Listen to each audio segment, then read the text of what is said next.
সোণ হৈ জিলিকিল পশ্চিম দৰঙৰ দুনিৰ ভেৰুৱাৰ নিবাসী অনিন্দিতা কলিতা। সদ্য ঘোষিত হোৱা হায়াৰ ছেকেণ্ডাৰী পৰীক্ষাৰ ফলাফলত উজলিল অনিন্দিতা কলিতা। বাইহাটা চাৰিআলিৰ ৰামানুজন একাডেমী ছিনিয়ৰ ছেকেণ্ডাৰী স্কুলৰ পৰা 94.6% নম্বৰেৰে উত্তীৰ্ণ হয় ছাত্ৰীগৰাকী। গোটেইকেইটা বিষয়তে লেটাৰ নম্বৰ পাবলৈ সক্ষম হোৱা ছাত্ৰীগৰাকী ভৱিষ্যতে এগৰাকী শিক্ষয়িত্ৰী হোৱাৰ মন। অনিন্দিতা কেৱল শৈক্ষিক জগততে নহয়, সাংস্কৃতিক জগতখনতো আগৰণুৱা অনিন্দিতা কলিতা। অনিন্দিতা এগৰাকী ভাল ছাত্ৰীৰ লগতে নাগাৰা নামৰ পাঠিকা। আপোনালোকে চাই আছে news desk report, news TV.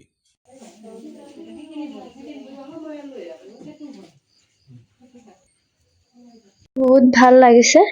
আচলতে 2টা বছৰে এটা কৰ্তব্য কৰি আছিলো মোৰ, আৰু তাৰে ফলাফলটো পোৱা বুলি ভাবিছো।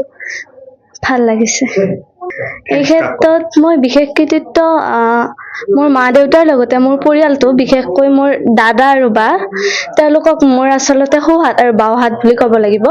আৰু মই যিখন একাডেমীত পঢ়ি আহিলো, ৰামানুজন একাডেমীৰ সকলো শিক্ষক শিক্ষয়িত্ৰী তেওঁলোক মোৰ লগত সকলো সময়তে আছিল আৰু মোৰ ভুলবিলাক তেওঁলোকে দেখুৱাই দিছিল। গতিকে এই সফলতা মই তেওঁলোকৰ নামত উৎসৰ্গা কৰিবলৈ ভাল পাম। মই পঢ়াৰ কোনো তেনেকুৱা টাইম টেবুল নাছিলে। আচলতে মই আপোনালোকক কৈছোৱে, মই নাগাৰা নামৰ লগতো জড়িত হৈ আছিলো। গতিকে মই যেতিয়াই সময় পাওঁ তেতিয়া পঢ়িছিলো। আৰু মই তাতে যিহেতু মই ৰুমত আছিলো, গতিকে স্কুল আমাৰ দেৰিকে ছুটি হৈছিল আৰু তাৰ পাছত আহি অকমান শুইছিলো, আৰু তেনেকে ৰাতি 4-5 ঘণ্টা ডেইলি পঢ়া হৈছিলে। মই এইটোৱে ক'ম যে তেওঁলোকে পোনপ্ৰথমে মেইন বুকখন সদায় ফ'ল' কৰিব লাগে। আজিকালি ধৰক বিভিন্ন ডিজিটেল প্লেটফৰ্ম থাকে, তো বহুতে ইউটিউবৰ পৰা নোটছ লিখে বা গুগলৰ পৰা নোটছ লিখে। মই এইটো ক'ম যে তেওঁলোকে পোনপ্ৰথমে তেওঁলোকৰ মেইন বুকখন মানে বহুত ধুনীয়াকে পঢ়িব লাগে, আৰু তাৰ পাছত কিবা বুজি নাপালে লগে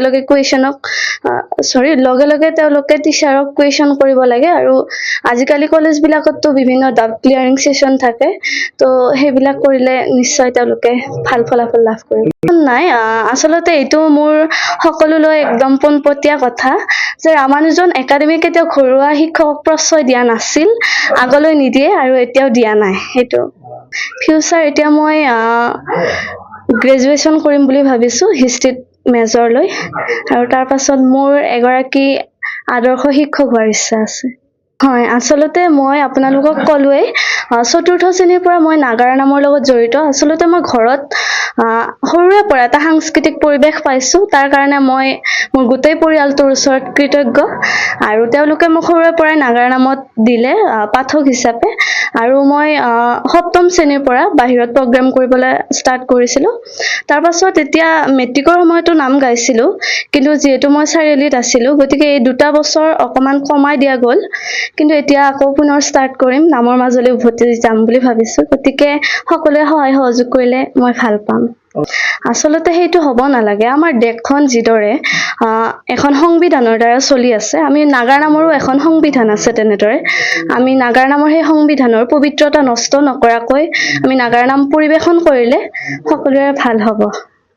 হিচাপে এইটোকে ক'ম, আগতে আৰু ভাল ৰিজাল্ট কৰক, ভালদৰে পঢ়া শুনা কৰক, সকলো কৃষ্টিয়ে হওক কিবাই হওক সকলোতে মানে মনোনিৱেশ কৰি সকলো দিশতে উন্নতি কৰাটো মই বিচাৰোঁ।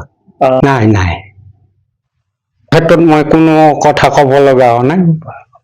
পঢ়াৰ কাৰণে তেওঁক ক'বই নালাগে, সময়মতে পঢ়া শুনা কৰে বা নাম ধৰিবও যায়, সেই ক্ষেত্ৰত একো ক'বলগীয়া হোৱা নাই। মানে হোৱা নাই আৰু নজৰ দিব লগা হোৱা নাই। তাইৰ কাম তাই নিজে কৰিয়ে গৈছে। ভাল লাগিছে, বহুত ভাল লাগিছে। গৰ্ব কৰিছো। তাইকতো মই বহুত মানে 2 বছৰৰ পৰাই মই ডাঙৰ কৰিছো, মানে মাকৰ নিচিনাকৈ। তাই মাক দেউতাকৰ লগত নাথাকে, সৰুৰ পৰা মোৰ লগতে থাকে। তাৰপিছত আমি ভাইটি আৰু মই তাইক মানে নিজৰ বাচ্ছাৰ নিচিনাকৈ ডাঙৰ কৰিছো। বহুত সুখী। তাই সৰুৰ পৰাই নাগাৰা নামৰ লগতে জড়িত, মানে সাংস্কৃতিক জগতখনত তাই অলপমান আগবঢ়া, ভাল পায় তাই।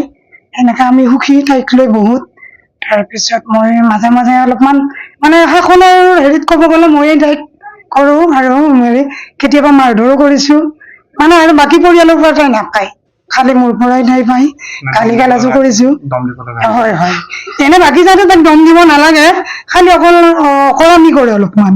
মানে তাই যিটো চোলা পিন্ধিব খুজিব সেইটোৱে পিন্ধে, যিখন মানে বস্তু লাগিব তাইক জোৰ ধৰি মানে দিব নোৱাৰিলে তাইক সেইটো বস্তু লাগিবই, সেনেকৈ। বাকী এনে তাই আমাক মানে ছোৱালী হিচাপে একো অশান্তি দিয়া নাই, মানে যিখিনি থাকিব লাগে এনেকৈ আছে তাইৰ সেইখিনি, আৰু আমি বহুত ভাল পাইছোঁ তাইক।